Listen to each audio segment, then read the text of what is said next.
Here is a list of some potential side income opportunities in India. Freelancing. Offer your skills in areas such as writing, graphic design, web development, or digital marketing to clients on platforms like Upwork, Freelancer, or Fiverr. Online tutoring. Share your knowledge and teach students online in a subject you are proficient in. Selling products online. Set up an e-commerce store or sell products on platforms like Amazon, Flipkart, or Shopify.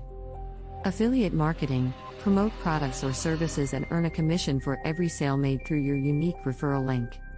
Content creation. Create and monetize videos, podcasts, or blogs on platforms like YouTube, TikTok, or Medium. Stock market. Invest in stocks and earn passive income through dividends or capital appreciation. Real estate. Invest in property and earn rental income or capital appreciation.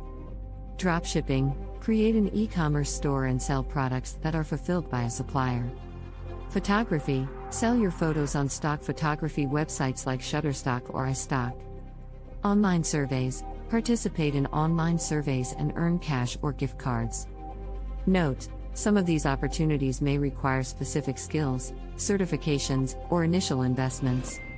It's important to do your own research and due diligence before starting any new venture.